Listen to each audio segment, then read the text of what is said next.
tradisi haul utawi tahlil utawi ziarah kubur niku tradisi sing pun mutalakon pun diwarisaken leluhur-leluhur kita. Dados boten perlu diperdebatkan malih. Mergi wonten tahlil. Ngendikane Abdul Hasan Asyadzili nafsiri ayat fa'alam annahu la ilaha illallah wastaghfir li dzambika walil mu'minina al mu'minat. Dados sing penting ku maca la ilaha illallah. Sakwise iku lagi sah istighfar. Dados niki kula ken motivasi kalian Gus Rosid santri-santri kertane ilmune iku tahqiq. Dados tiyang niku misale kafir 70 tahun niku diistighfari mboten saged. Tapi sakwise nglafatno la ilaha illallah niku diistighfari saged. Mergi dawuh Abdul Hasan Asyadzili niku sihhatul istighfar ku muallaqatun bihadhil kalimah. Dados saya istighfar niku ditaklekaken sausih saipun kalimat la ilaha illallah. Mulane fa'lam annahu la ilaha illallah nembe wastaghfir li dzambika. Sebab niku sebagian teorika niku mboten istighfar riyen tapi mau tahlil riyen. Mergi justru tahlil niki sing ngesahno istighfar. Tapi sebagian teorika niku karena ini kalimat thayyibah dimukadimai istighfar riyen. Nggih monggo mawon niku soal tradisi. Utawi soal apale ngoten nggone nak madhabe Pak Tahrir niku duka apale ngoten muga krana istihad mboten roh. Dados kemungkinan niku kalih. Kemungkinan niku hasil istihad utawa pancen apalane ngoten niku mboten ngertos. Tapi sing penting niku ngertos alasane. Terus nomor kalih kula niku kathah sangat maos kitab Sayyid Muhammad. Meskipun kula boten nate mondok mriku tapi guru-guru kita Mbah Ubab sedanten Donat ngaos teng mriku.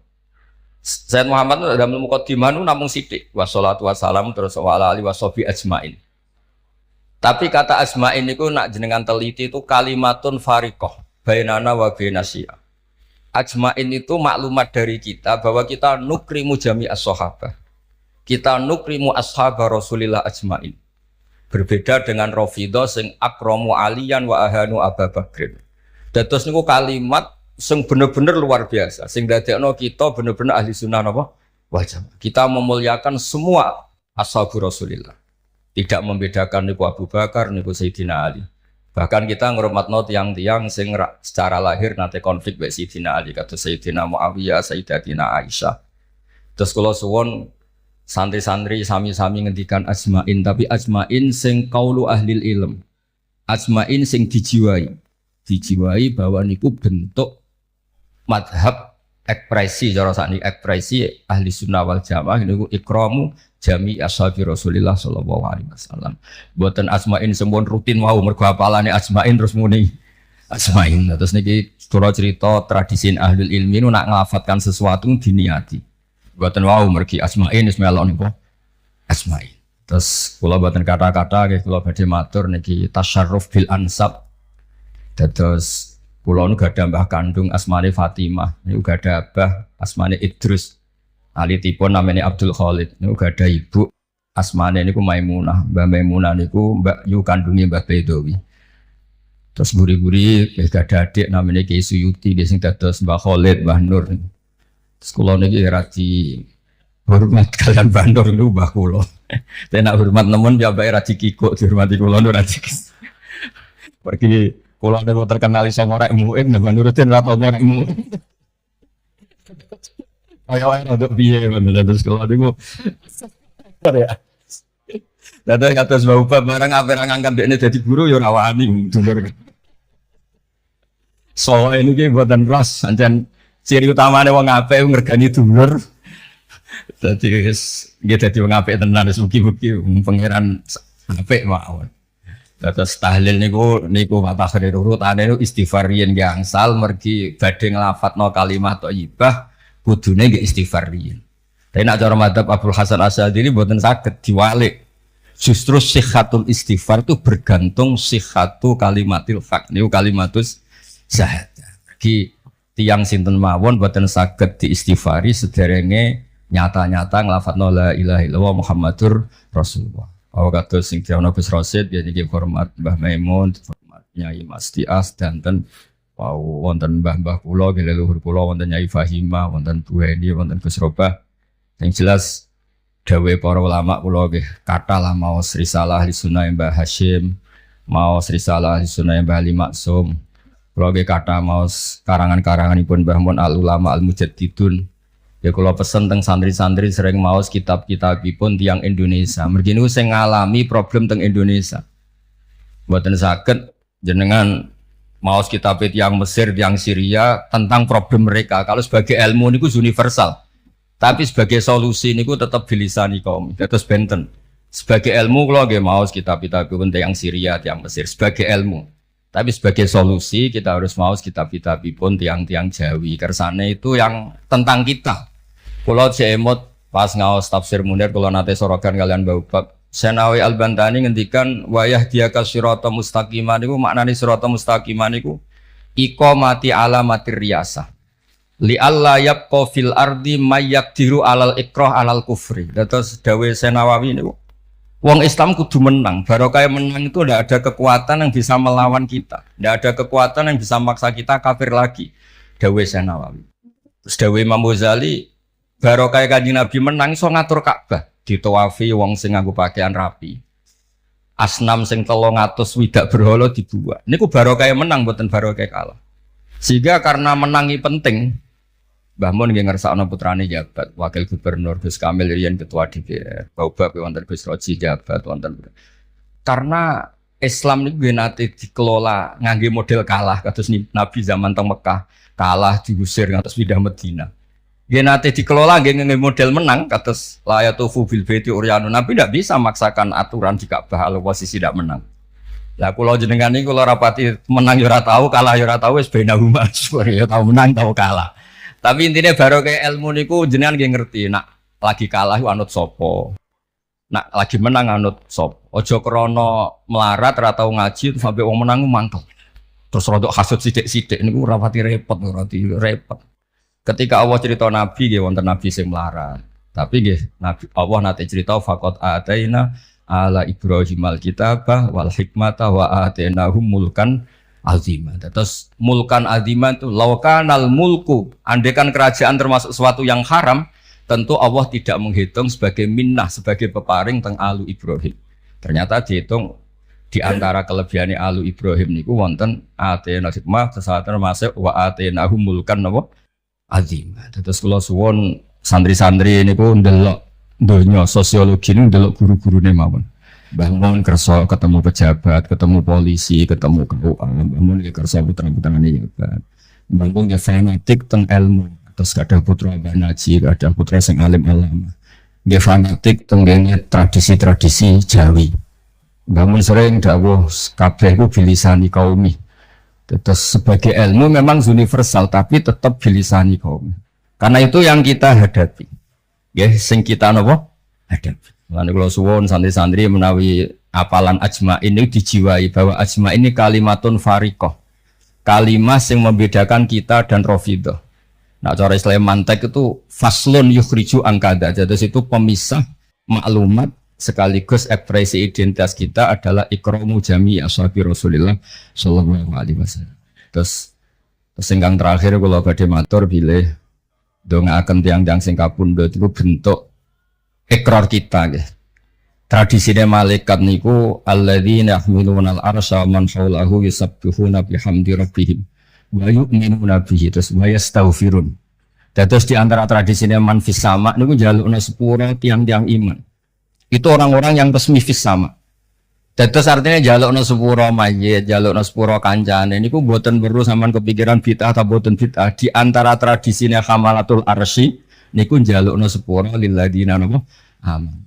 Rabbana wasi'ta kullasyai'ir rahmatau wa ilma. Terus kersane mboten polemik mergi kula nggih sering teng kota, sering macem-macem nggih ngertos kelompok sing macem-macem. Tapi barokah kula sering kampanye ngeten. Sakniki kathah sing ikrar bilih istighfar nggih njalukna sepura tiyang sugeng napa tiyang kapundhut niku tradisi-tradisi sing bahkan dilakukan oleh hamalatul ars. Terus nggih ngaten mawon punten ingkang kathah. Assalamualaikum warahmatullahi wabarakatuh. Waalaikumsalam warahmatullahi wabarakatuh. Bismillahirrahmanirrahim. Wa sallallahu alaihi wasallam ala sayyidina Muhammadin wa ala alihi washabihi ajmain. Ini Bismillahirrahmanirrahim. Mari ngaji bareng.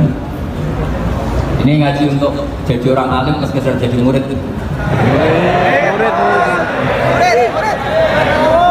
Kalau untuk orang alim ya nggak usah suka uang dulu.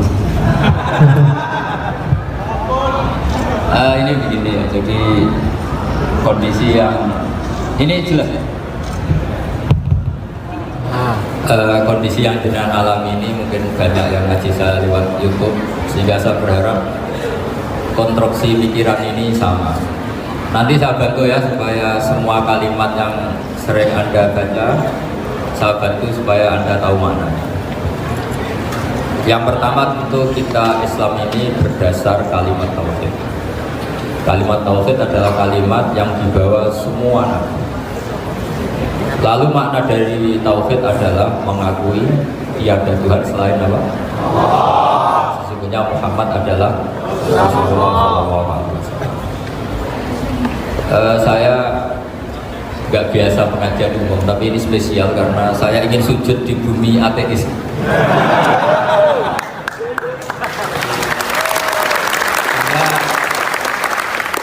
Dari awal saya ini sebetulnya tanpa dirayu sudah kepikiran.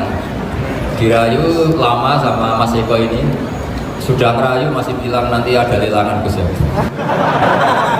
Tapi tadi katanya panitia hasil lelangnya sekitar 60 juta ya. Itu dibangunkan masjid, jangan untuk mes ya. Supaya saya ikut amal. Jadi begini ya.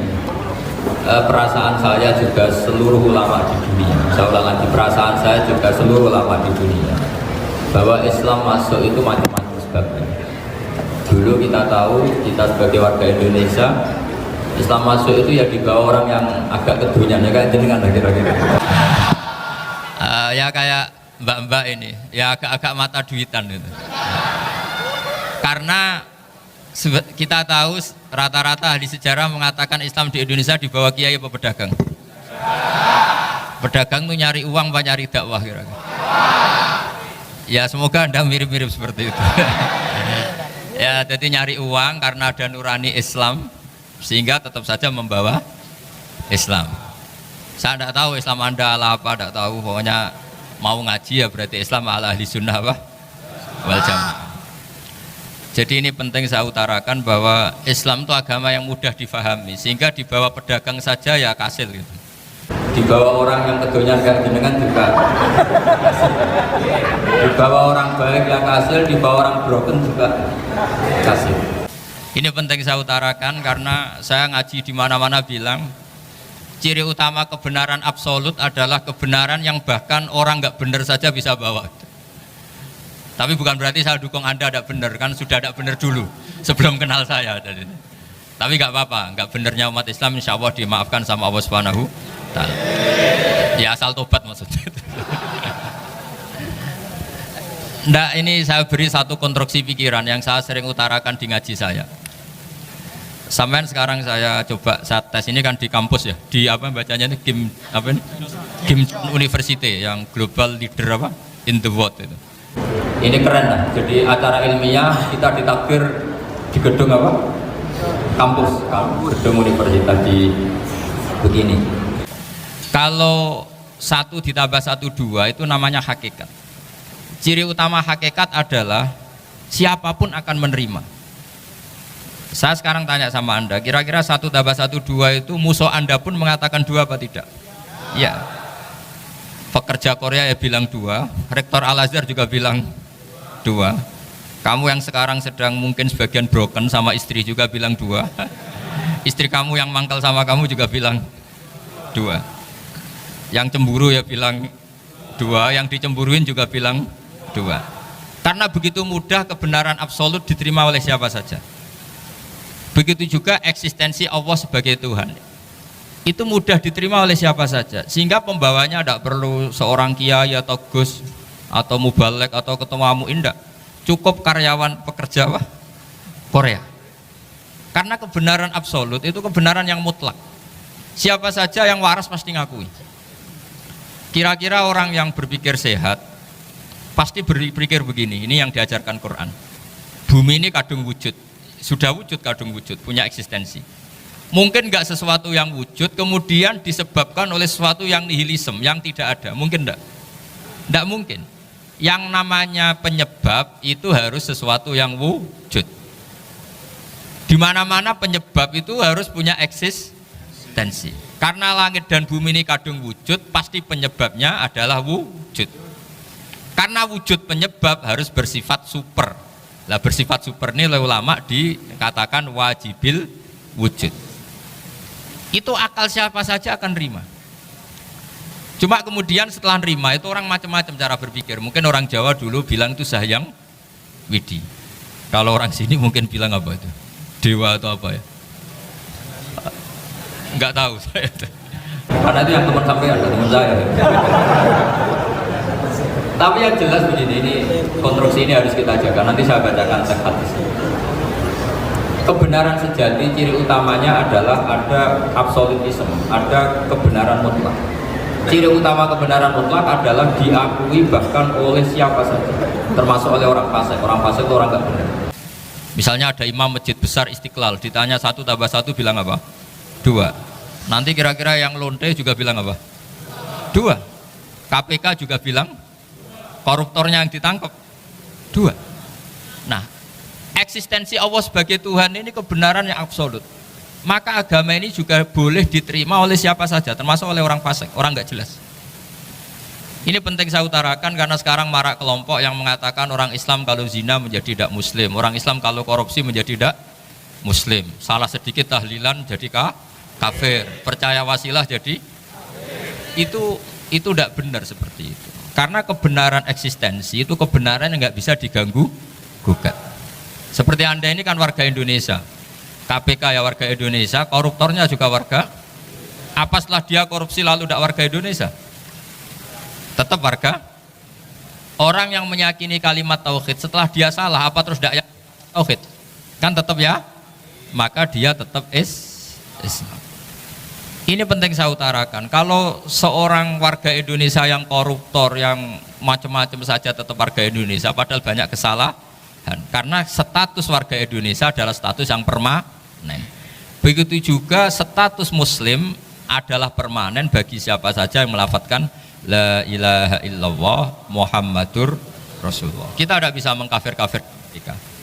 Itu juga yang sering dipesankan dan jadi ciri khas ulama ahli sunnah wal jamaah, tidak mengkafirkan orang Islam meskipun melakukan dosa besar. Soal dia salah nanti masuk neraka ya silakan saja, saya ada ikut, paham ya?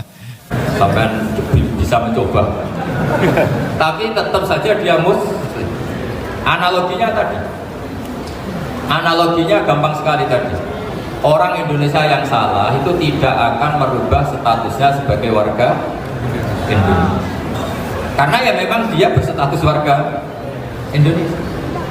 Orang Islam yang sudah melafadzkan syahadat maka menjadi muslim. Saya di mana-mana berkampanye, berfatwa. Orang kafir yang 70 tahun kafir, sekali melafadzkan kalimat tauhid itu menjadi muslim apa tetap kafir? Masa kita yang Islam terus, yang kalimat tahlil la ilaha illallah kemudian menjadi kafir karena kalimat itu? Itu paham aneh apa aneh? Wong yang kafir saja menjadi muslim karena kalimat tauhid, yang Islam menjadi kafir juga karena kalimat. Ini ngajak apa-apaan? Ya ngajak goblok-goblokan. Ini penting saya utarakan karena ini penting. Nah, setelah kamu yakin tauhid, ciri utama tauhid itu apa? Menstatuskan sesuatu sebagaimana hakikatnya. Misalnya bumi Korea ini statusnya tetap buminya Allah. Maka dari awal saya husnudzon sekali sama Allah Subhanahu wa taala bahwa suatu saat di bumi mana saja itu ada tahlil. Enggak ngira kan ada ateis di sini, bumi ateis kemudian ada tahlil, ada sakduna, ada macam-macam. Karena kita ketika sholat, makanya saya tadi janji akan memaknai kalimat-kalimat yang sering Anda baca ketika sholat. Di sholat saat ada itidal ngendikan apa? Rabbana lakal hamdu, ayo dibaca, mil'us samawati wa mil'ul ardi wa mil'u ma syi'ta min syai'im ba'du. Sama nani secara tradisi pesantren, Robbana doh pangeran kita, laka iku kaduwe panjenengan alhamdulillah segala puji. Engkau punya segala puji. Mil'us samawati, yang pujian itu memenuhi langit. Tentu langit itu penuh dengan pujian. Semua malaikat bertasbih, bertahmid. Karena malaikat tidak ada yang kerja di pabrik, itu tasbih terus gitu. Nggak ada yang nyari uang, nggak ada yang cari won ya. Apa won ya kalau bahasa? Kalau di sini nggak kiainya aja nyari uang. Terusannya apa? Wamilul ardi, dan pujian itu memenuhi bumi. Korea termasuk bumi Allah apa enggak? Jadi saya sudah menduga suatu saat Korea itu ya penuh dengan pujian. Dan ini betul. Siapa yang ngira kalau di bumi Korea ada yang hafal lagu Sakduna itu? Itu lagu kesayangan guru kita semua, Kiai Haji Maimun Zubair. Enggak ada yang ngira. Siapa yang ngira kalau di sini ada ngaji seperti ini? Di Rusia juga sama. Uni Soviet itu negara ateis. Tapi lama-lama pecah karena glasnost itu dan perestroika itu. Kemudian menjadi pecahan-pecahan negara muslim. Ada Uzbekistan, Tajikistan, Ceknya, semuanya menjadi negara apa? Muslim. Karena dari awal lakal hamdu mil'us samawati wa mil'ul ardi. Dan pujian itu pasti memenuhi langit, juga memenuhi bumi. Kalau Anda baca itu di Indonesia, mungkin wajar, di Indonesia banyak acara-acara seperti ini. Tapi kalau di Korea ternyata benar. Dan anda ini kalian semua termasuk pembuktian benarnya wamilul ardi. Keren kan teman? Oh, keren sekali, bukan sekedar keren. Makanya saya jarang diundang kajian mau, tapi dia undang di Korea mau. Tapi saya ada niat datang undangan. Memang saya ingin datang. Jadi ya karena itu ini bentuk penghormatan saya. Bentuk penghormatan saya bahwa pada akhirnya benar-benar lakal hamdu mil'us samawati wa mil'ul ardi. Jadi Anda tidak perlu pesimis, dulu Indonesia juga seperti itu. Banyak Buddha, Hindu, semacam ateisme. Kemudian berkatnya para ulama sekarang jadi negara yang mayoritas muslim. Korea, barokahnya orang-orang kedonyan seperti ini banyak Islam itu. Enggak apa-apa. Karena sebagian agama Islam, sebagian sejarah ditulis di bawah pedagang-pedagang Gujarat. Kira-kira orang Gujarat ke Indonesia dulu yang namanya pedagang cari apa? Uang. Tapi namanya orang Islam, hatinya tetap adanya tauhid. Nyari uang ya tetap sambil dakwah. Kalau yang ke Korea langsung kiai mungkin tidak seramai ini Islam. Karena kalau kiai datang langsung dicurigai jadi misionaris, jadi ribet malah. Tapi kalau sampean nggak ada yang curiga. Namanya pekerja, pekerja saja nyari uang. Dan itu memang fakta. Cuma kadang ya sadar terus ya bagus lah seperti itu. Nggak apa-apa, maksud saya ini saya memberi support, memberi tasjek bahwa Allah itu luar biasa. Jadi kalau ingin menyebarkan agamanya macam-macam. Kadang kiai tidak bisa mengislamkan orang, itu anak-anak mahasiswa pacaran, itu banyak yang pacarnya itu masuk Islam. Tapi sampean jangan bilang pacaran halal, ya tidak pernah halal. Tapi Allah kalau menghendaki memberi hidayah itu jalannya macam-macam. Ada yang lewat kerja, coba yang bayangkan ada tahlilan di Korea itu semua kiai tidak pernah bayangkan. Tapi setelah banyak pekerja di sini, kemudian mereka insaf atau sedang insaf tidak tahu ini. Sampai kapan insafnya juga tidak tahu. Tapi yang jelas ini hebat. Ini apa? Hebat. Tahu-tahu ya seperti ini. Makanya iman saja Rabbana lakal hamdu mil'us samawati wa mil'ul ardi. Masih ditambahi wa mil'u ma syi'ta min syai'in ba'du. Karena Allah itu zat yang tidak terperikan, zat yang tidak terbatasi. Maka pujian di langit dan bumi ini masih kurang. Masih ada apa saja yang nanti akan dipenuhi oleh pujian kepada Allah Subhanahu wa ta'ala. Wa mil'u ma syi'ta min syai'in ba'du. Dan pujian kepada Engkau ya Allah akan memenuhi semua ruangan yang Engkau kehendaki. Mungkin suatu saat negara-negara yang sekarang yang paling minim Islam itu di Amerika Selatan, kayak di Argentina dan sebagainya, itu nanti suatu saat juga penuh dengan pujian, karena tetap Rabbana lakal hamdu mil'us samawati wa mil'ul ardi wa mil'u ma syi'ta min syai'in ba'du.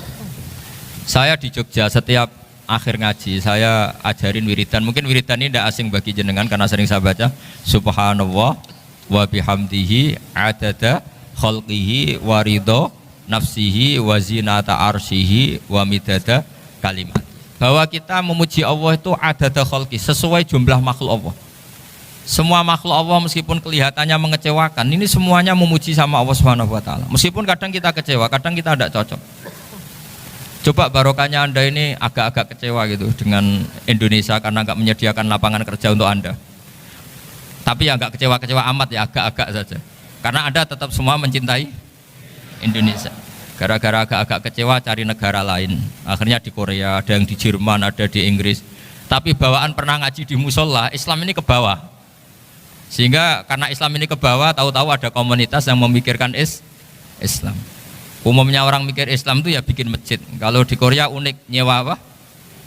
Nyewa gedung untuk masjid. Itu kalau diceritakan di Indonesia aneh. Ini masjid sewaan. Masjid. Tapi kalau di sini lazim, karena kalau beli mahal ya cukup sewa. Saya tidak tahu kalau dalam terminologi agama tempat Anda sujud ini nanti jadi saksi di akhirat. Itu yang permanen apa yang sewaan tidak tahu. Jadi nanti bumi ini tanya, ya saya Allah pernah dipakai sujud, tapi setelah 1 tahun nggak kuat menambah lagi. Makanya saya dukung tadi yang ada gerakan masjid apa. Sebenarnya permanen nggak permanen itu tetap bagus, tidak usah memaksakan. yang jelas saya sudah ikut nyumbang lelang tadi, dan saya berharap uang itu benar-benar untuk masjid. Kalau untuk takmirnya juga gak apa-apa, yang penting untuk menghidupi masjid. Saya juga termasuk kiai yang gak suka kalau hukum itu terlalu fanatik. Misalnya uang ini untuk masjid, kemudian imamnya diterlantarkan karena alasannya ini untuk masjid. Imam kan gak masjid. Nah ini kalau imamnya gak diservis kemudian mutung terus pulang ke Indonesia. Ini jadi masalah. Tapi saya juga gak suka kalau ada negara gitu. Betul-betul saya gak suka yang imamnya itu terlalu diservis. Ini buruk sekali kan. Pernah ada anekdot, ini anekdot tapi nyata. Ada negara yang sangat sehat, ya, Islamnya sangat sehat. Itu imamnya 1 bulan tuh digaji 70 juta. Kira-kira 70 juta dibagi 1 hari berapa? 5 sholat. 5 kali 30 berapa? Kira-kira 150. Berarti per sholat dapat berapa? Kira-kira. Kan biasa potong gaji kalau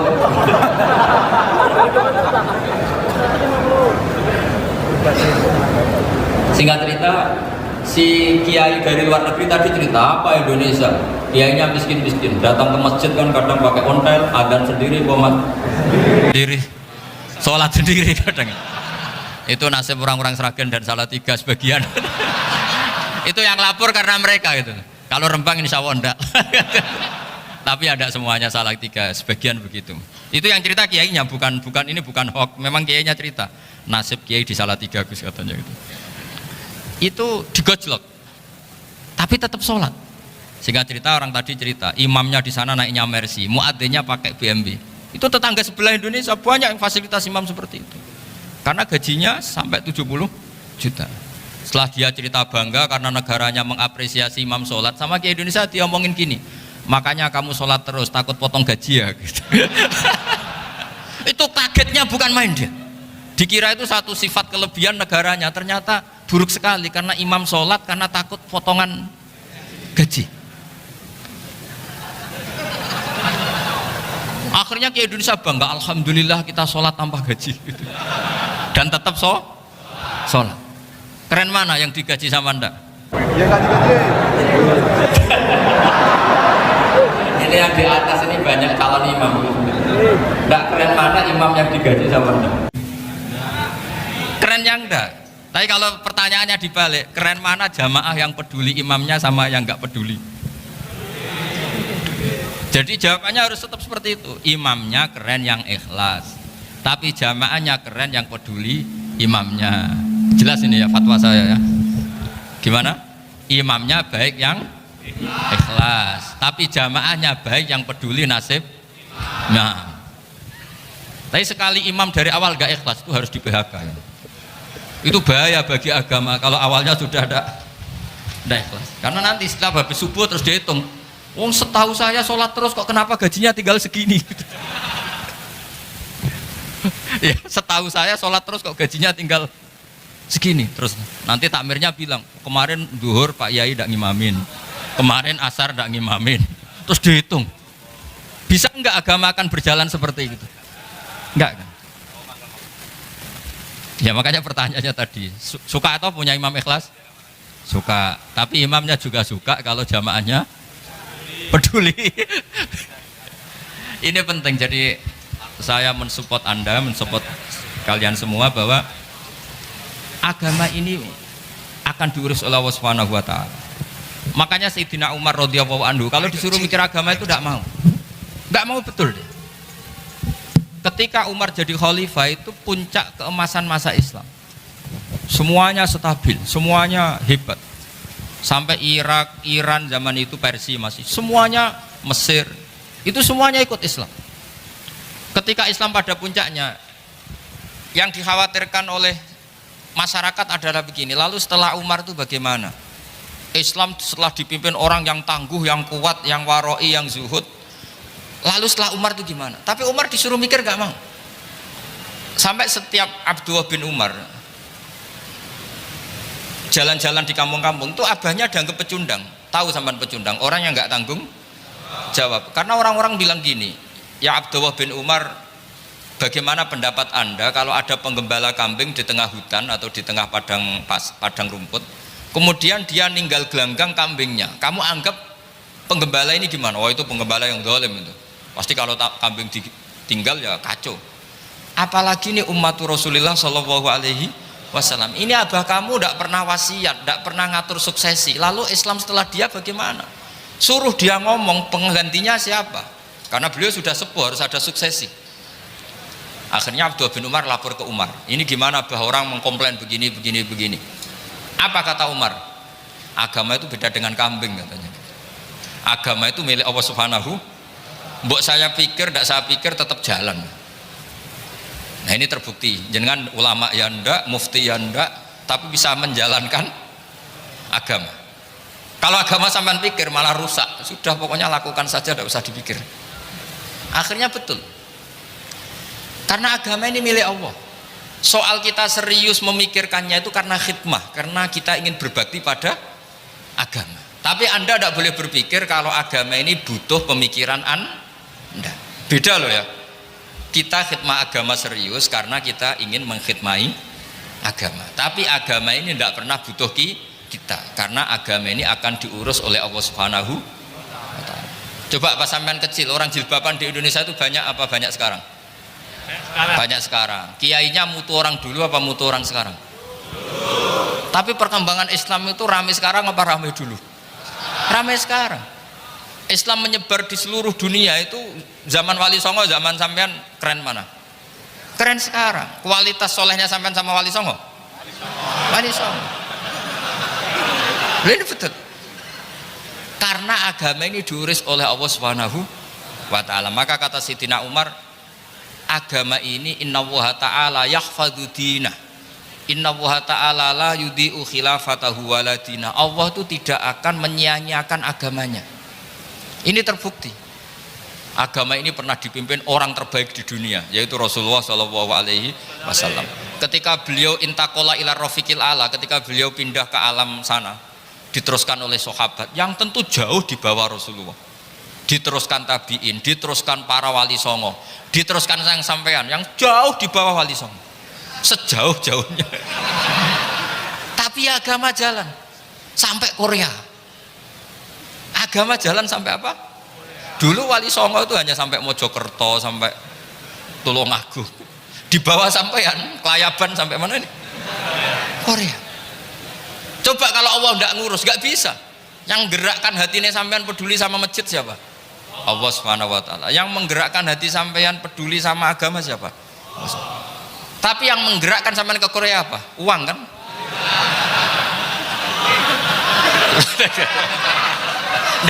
Enggak apa-apa, jujur saja, jujur ya, santai aja.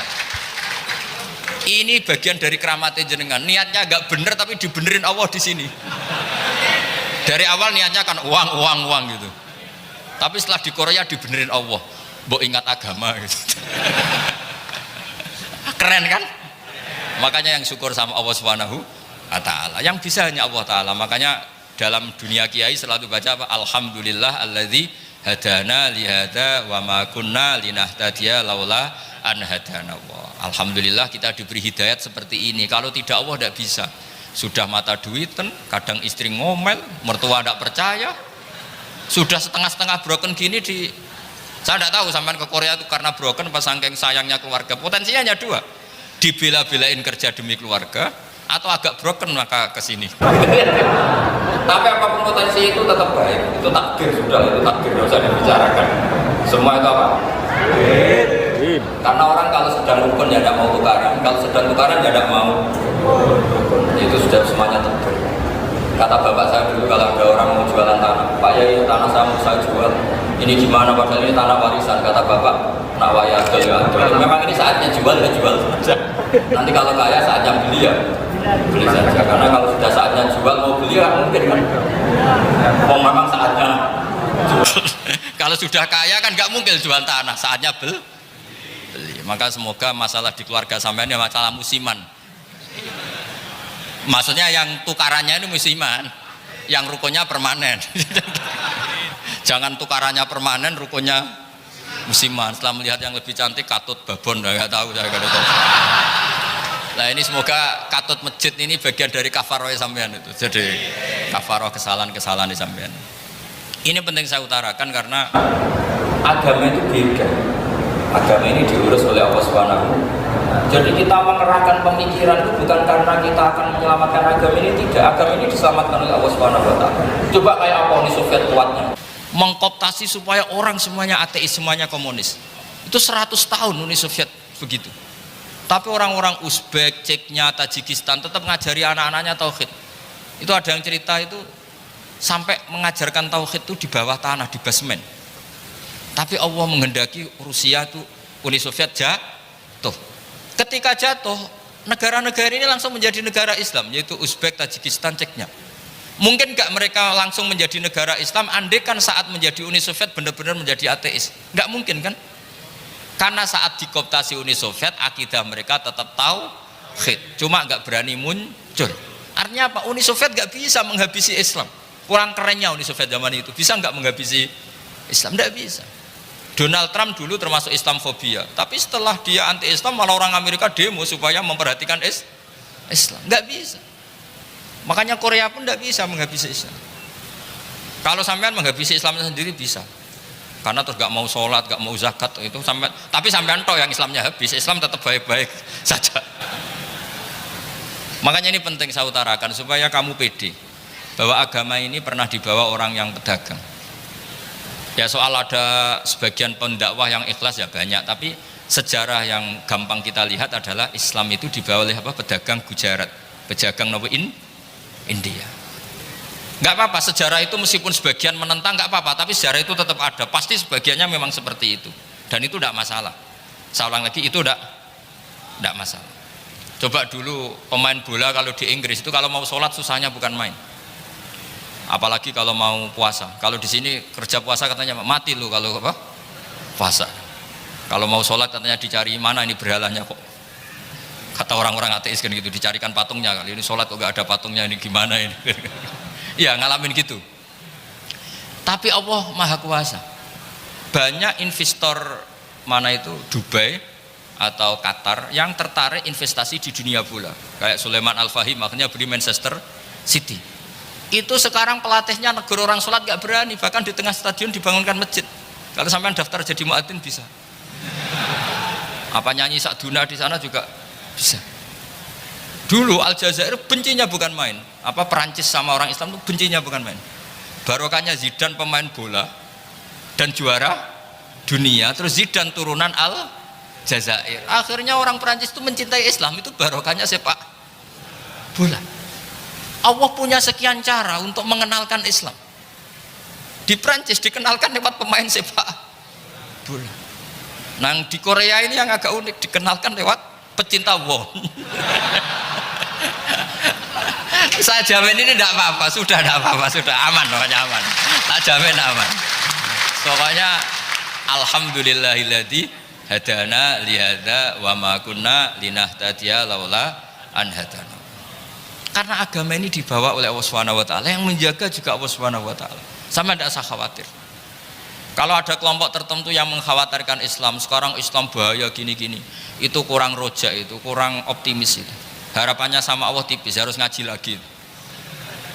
Agama ini limangka nayarjuwa hawal yaumal akhir. Agama ini bagi yang terus-menerus berpengharapan kepada Allah Subhanahu wa taala. Agama ini limangka nayarjuwa, coba bahasa Arabnya roja, yarju, rojaan. Maknanya harapan. Jadi agama ini bagi yang selalu berpengharapan, bukan yang pesimis, bukan yang hati kecil, apalagi yang tukang putus asa. Coba agama ini begitu luar biasa, dibawa orang yang macam-macam. Tadi di Perancis dibawa oleh pemain apa? Bola. Ada masjid di Inggris itu ya dibawa mahasiswa-mahasiswa itu yang dulu sebagian yang nggak pernah ngaji, setelah di Inggris bikin komunitas pengajian. Di Korea dibawa tadi pecinta apa? Tapi lama-lama cinta Tuhan. Karena ya memang sebenarnya sudah cinta Tuhan. Cuma ya cara cinta ini nunggu punya uang Ya sudah, alhamdulillah seperti ini sudah luar biasa sudah. Insya Allah diterima oleh Allah Subhanahu wa taala. Saya selalu berharap semoga ini tetap satu bukti bahwa Allah itu harus kita sembah di mana-mana. Karena tadi Allah akan selalu Rabbana lakal hamdu mil'us samawati wa mil'ul ardi wa mil'u ma syi'ta min syai'in ba'du. Bahwa pujian kepada Allah akan selalu memenuhi langit dan memenuhi bumi Korea termasuk buminya Allah. Makanya pegangan yang saya minta sama pengurus untuk di-share adalah dawai Rasulullah SAW. Mungkin nanti panitia harus mengeser itu. Ini Musnad Ahmad, riwayat dari Imam Ahmad, al-bilad biladuwah. Sudah punya? Nanti di-share ya yang itu. Al-biladu biladuwah, bahwa negara hakikatnya adalah negara Allah. Wal ibad ibaduwah, semua hamba hakikatnya adalah hamba. Di hadis itu fahaitsuma asabta khairan faakim, kapan saja kamu menemukan kebaikan di tempat Anda berdomisili, faakim, kamu tidak apa-apa di situ. Kamu di sini dapat uang, dapat masjid, dapat sewa masjid, tidak tahu sewa apa permanen, pokoknya itu bagus gitu aja. Buminya dirayu, bumi meskipun ini nggak permanen tapi tetap jadi saksi loh ya. Harus ada kompromi ini, karena kalau dengar orang Indonesia jadi aneh, masjid kok nyewoi. Tapi aneh di Indonesia, ada aneh di sini, sampean tenang saja. Tentu malaikat pencatat di sini juga sudah tahu kalau sebagian masjid itu sewaan. Jadi ya ada iskal-iskal amat lah, sudah nggak janggal-janggal amat karena kondisional Jadi saya nanti minta panitia supaya mengeser tadi hadis riwayat siapa? Imam Ahmad bin Hambal yang diriwayatkan oleh salah satu minal asroh al mubasysyirina bil jannah, yaitu Zubair bin Awam. Nabi ngendikan al-biladu biladullah, negara mana saja adalah negara Allah. Wal ibad ibadullah, semua hamba adalah hambanya Allah. Fahaitsuma asabta khairan, di mana saja kamu mendapatkan kebaikan, fa'akim, kamu tidak apa-apa berdomisili di situ. Ya saya mohon ini penting sekali. Pokoknya saya mohon kalimat tauhid ini dijaga. Karena kalimat tauhid ini kata semua ulama kasyajaratin thayyibatin asluha tsabitu wa far'uha sama. Dan kalimat tauhid ini pasti tu'ti ukulaha kullahinim bi'idzni rabbiha. Kalimat tauhid yang dibawa umat Islam seluruh dunia, meskipun dia orang fasik, orang enggak benar, tetap tu'ti ukulaha kullahinim bi'idzni rabbiha. Kalimat ini akan membawa berkah bagi orang yang dihinggapi atau didomisili umat Islam. Coba sebagian nanti orang Korea menjadi muslim itu karena di sini ada komunitas pekerja muslim, kemudian menyisakan atharul Islam. Jejak-jejak Islam. Enggak apa-apa, pasti kalimat ini tu'ti ukulaha kullahinim bi'izni rabbiha. Jadi kalimat tauhid adalah kalimat yang kata Allah tu'ti ukulaha kullahinim bi'izni rabbiha. Anda tidak usah khawatir bahwa apa yang Anda lakukan apapun kecilnya akan ditulis oleh Allah Subhanahu wa taala. Kata Allah wa naktubu ma qaddamu wa atharahum. Di mana di surat Yasin itu? Inna nahnu nuhyil mauta wa naktubu ma qaddamu wa atharahum. Saya bisa menghidupkan orang mati dan semua amal kalian saya tulis, kata Allah. Wa atharahum, dan jejak-jejak yang pernah kalian lakukan juga ditulis. Misalnya Anda sudah pulang ke Indonesia, ada orang sholat di masjid ini, oh ini era Kang ini, era Mas ini. Nanti setelah itu ya ini era Mas ini, Mas ini. Menjadi familiar Islam juga barokahnya muassis-muassis ini, pendiri-pendirinya.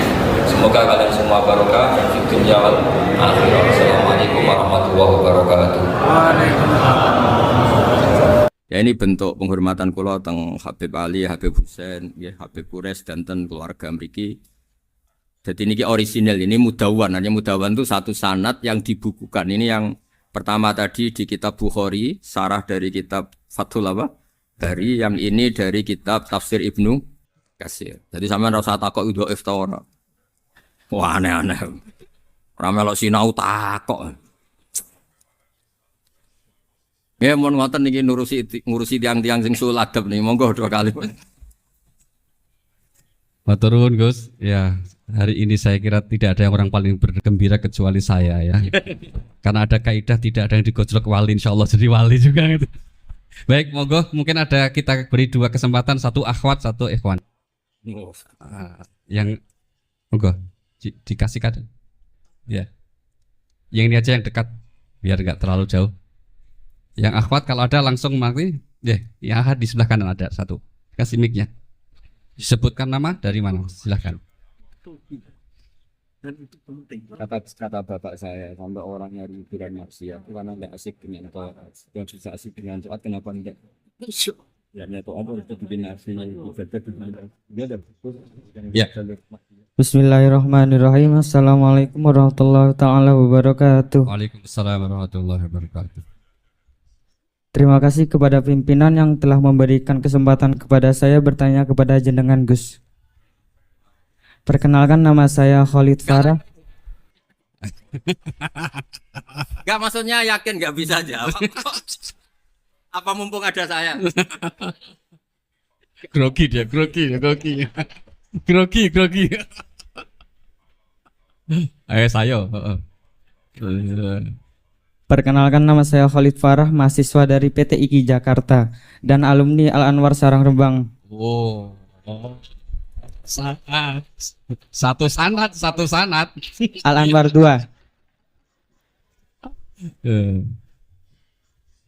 Karena jenengan terkenal dengan logika yang luar biasa, jadi poin saya, apa bantahan Anda, semoga Allah menjaga jenengan, amin, terhadap orang yang berdalil dengan ayat ini, fanafahna fihi mir ruhina, maka kami tiupkan ke dalam rahimnya sebagian dari roh kami, bahwa Isa itu adalah anak Allah, maha tinggi Allah terhadap apa yang dikatakan orang-orang zalim. Kami berharap jenengan berkenan memberikan penjelasan tentang hal tersebut. Terima kasih, syukron. Enggak pakai alternatif dulu. Ya, yang kedua dari Akhwat, silakan. Ya, monggo dikasihkan mic-nya biar sekaligus. Bismillahirrahmanirrahim. Assalamualaikum warahmatullahi wabarakatuh. Waalaikumsalam warahmatullahi wabarakatuh. Gus, nama saya Indana Zulfa, saya dari Boyolali dan saya santri BK angkatan 31. Pertanyaan saya, bagaimana pendapat Gus Baha tentang wanita karir ataupun wanita yang aktif dalam bidang sosial? Terlebih wanita ini adalah seorang penghafal Al-Quran. Maksud saya yang wanita karir ini bukan hanya dalam mengajar, tidak hanya bekerja dengan mengajar, tapi dia juga terjun dalam bidang bisnis dan juga suka melakukan inovasi-inovasi baru seperti mendirikan lembaga sosial dengan tujuan untuk menolong orang lain. Dan dalam Islam sendiri, bagaimana aturannya atau batasan-batasannya? Terima kasih. Kasih, monggo langsung. Provokator.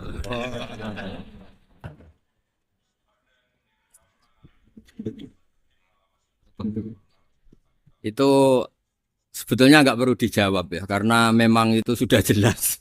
Ini yang depan-depan kan banyak penghafal Quran. Jadi kata roh itu diulang beberapa kali. Dan itu tidak hanya tentang Isa. Ya, tidak hanya tentang Isa. Misalnya ada ayat wa kadzalika auhayna ilaika ruham min amrina.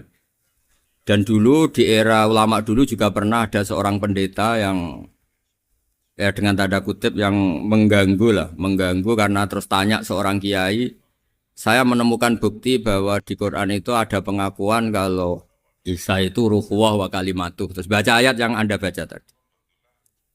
Terus kenapa yang kau akui hanya Isa? Kalau kata itu juga pernah dipakai Allah untuk Nabi Adam. Nabi Adam juga diistilahkan wa nafakhtu fihi birruhi.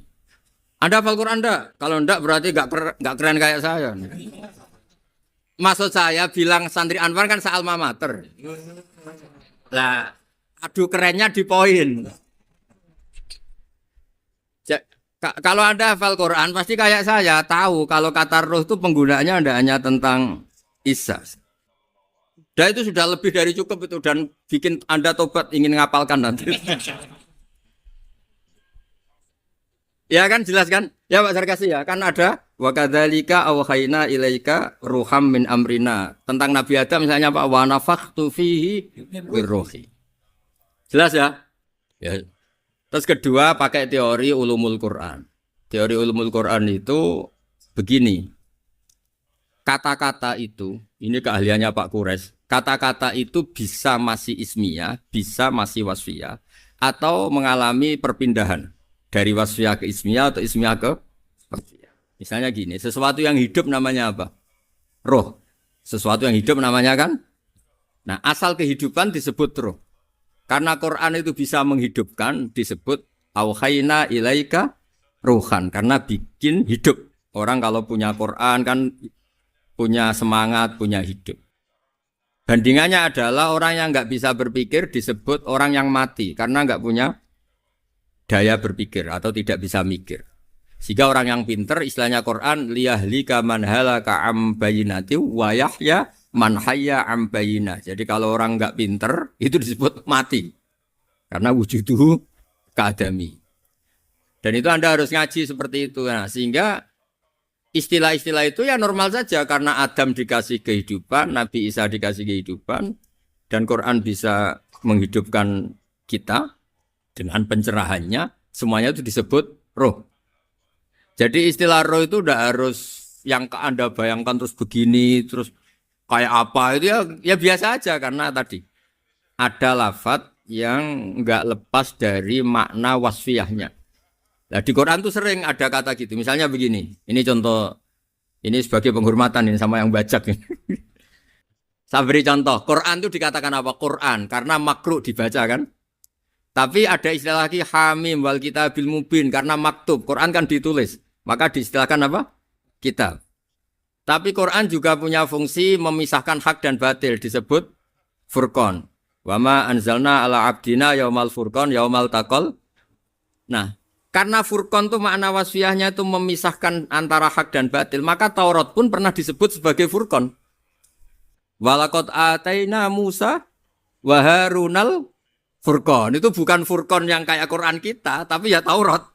Karena dengan makna wasfiyah itu sama.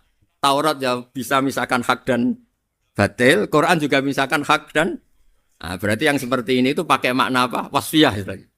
Makna asal usul. Malah kepinteran kok nerangno iki malah ribet. Dan yang dari Ukti, jenengan aja ya gimana? Provokator tenan iki. Ngapal Quran yang bisnis.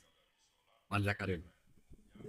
Hukum-hukum sosial seperti itu tidak usah dijawab secara umum. Nanti kalau tak jawab boleh, kebetulan terjadi kecelakaan saya yang disalahkan. Misalnya terus gak seneng suami, seneng orang lain kan ya repot.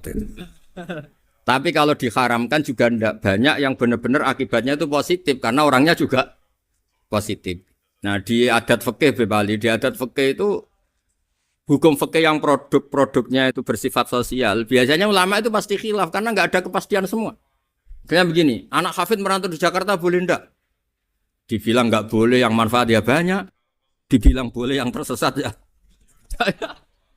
Enggak jelas hukum itu udah harus hafid toh, hafid gini ya sama ini.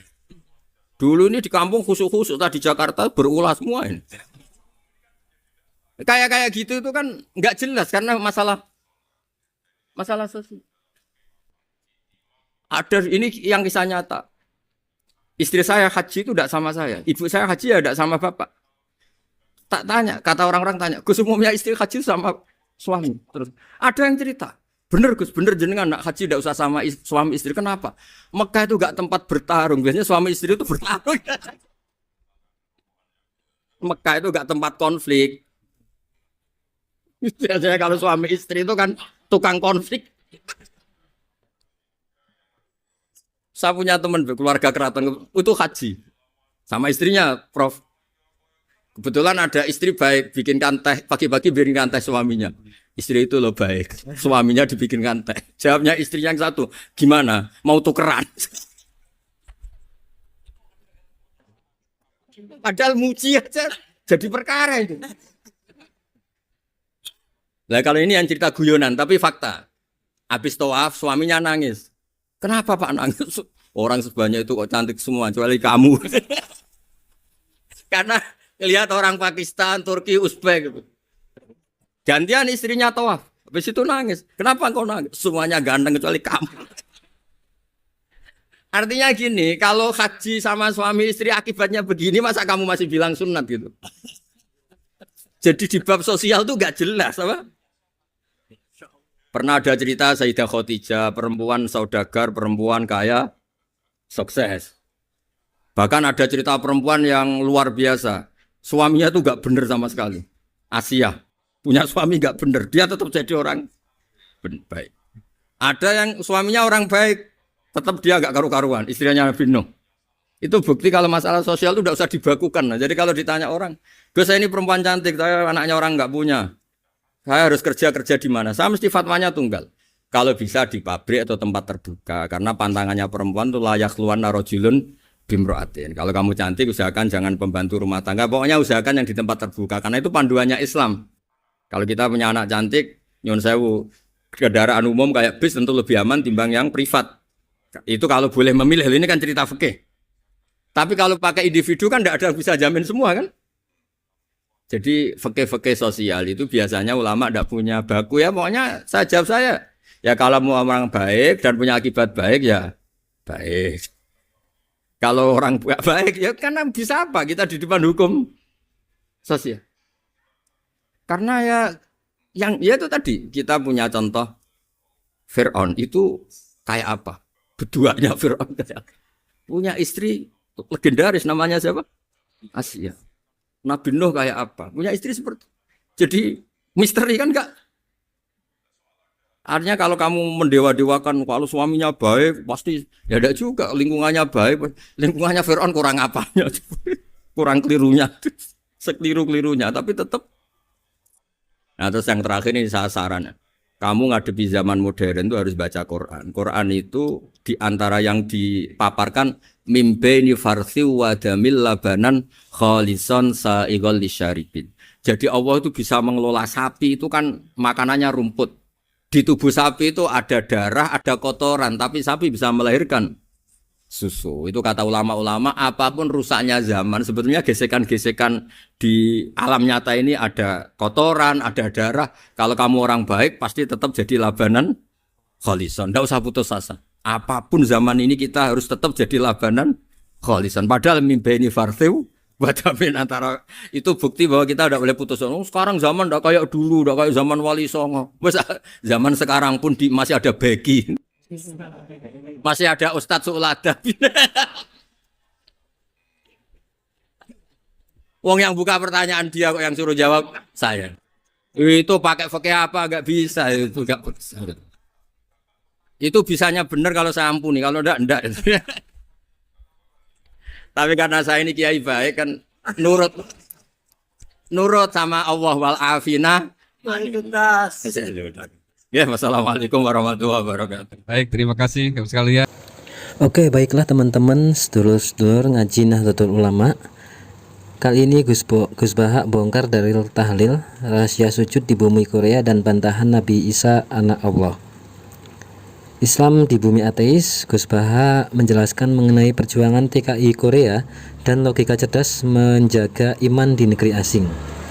Lalu ada Gus Bahak yang mengupas tuntas dalil ziarah kubur, makna ruh, hingga hukum wanita berkarir, serta logika susu sapi, yaitu Gus Bahak tetap menjelaskan tentang cara bagaimana kita bisa tetap menjadi orang yang baik di lingkungan yang buruk dan rahasia tahlilan. Assalamualaikum warahmatullahi wabarakatuh. Selamat datang kembali di channel kami atau channel kita tercinta ini, Ngaji Nahdlatul Ulama. Video kali ini menyajikan rangkuman reaction ngaji Gus Bahak, Kiai Haji Bahauddin Nur Salim, yang sangat padat akan ilmu hikmah mulai dari urusan ziarah kubur, dakwah di Korea Selatan hingga tafsir ayat tentang Nabi Isa alaihissalam. Ada beberapa bagian, di antara bagian yang pertama adalah tuntas dalil ziarah kubur tahlil. Banyak yang masih mempertanyakan apa dalil mendoakan orang yang meninggal. Gus Bahak menjelaskan secara gamblang bahwa ziarah kubur tidak perlu diperdebatkan karena di dalamnya ada kalimat tahlil la ilaha illallah yang merupakan pembuka pintu taubat. Beliau juga membedah tradisi halamatul arsy sebagai dasar kuat mendoakan sesama mukmin yang telah tiada. Bagian kedua, membunyikan tauhid di bumi ateis Korea Selatan. Simak kisah inspiratif Gus Bahak saat mengajar di Korea Selatan bersama PCINU Korea. Beliau mengungkapkan alasan mendalam ingin sujud di bumi ateis dan bagaimana Islam tetap berjaya lewat tangan para TKI, mahasiswa hingga atlet sepak bola. Islam adalah kebenaran absolut yang bisa dibawa oleh siapa saja, tidak harus ulama. Bagian ketiga, bantahan logis Nabi Isa bukan anak Allah. Gus Bahak memberikan bantahan cerdas mengenai ayat peniupan ruh kepada Nabi Isa alaihi salam. Beliau menjelaskan makna ruh dalam ulumul Quran yang juga ditiupkan pada Nabi Adam alaihi salam. Di sini kita akan belajar bahwa ruh berarti kehidupan dan kecerdasan, bukan bukti ketuhanan. Bagian keempat, hukum sosial dan wanita berkarir, bagaimana hukum perempuan hafizoh yang terjun ke dunia bisnis. Gus Bahak memberikan perumpamaan indah lewat filosofi susu sapi. Sebagaimana sapi memproses rumput dan kotoran menjadi susu yang suci, manusia tetap bisa menjadi orang baik meski berada di lingkungan yang buruk sekalipun, seperti halnya kisah Siti Asiyah, yaitu istri Fir'aun di rumah Fir'aun. Poin-poin menarik lainnya yaitu ada ijazah wirid dari Gus Bahak untuk memuji Allah. Mengapa kita harus sering membaca kitab karya ulama Jawa atau Indonesia? Pentingnya keberanian dan memenangkan kebijakan yang islami, serta rahasia Islam tetap terjaga meski ditinggal oleh orang-orang terbaik. Terima kasih telah menonton hingga tuntas untuk memperkuat tauhid dan memperluas wawasan keislaman kita bersama dengan Gus Bahak ini. Itu saja teman-teman yang bisa kita sampaikan. Mohon maaf banyak kesalahan. Terima kasih, semoga menjadi ilmu yang manfaat dunia akhirat untuk kita semua, menjadi amal ibadah Gus Bahak yang berkah dan berkahi untuk kita semua, menjadikan kita sebagai penerima ilmu yang manfaat dunia akhirat yang insya Allah istiqomah dan penuh barokah. Amin ya rabbal alamin. Sekali lagi terima kasih. Wassalamualaikum warahmatullahi wabarakatuh.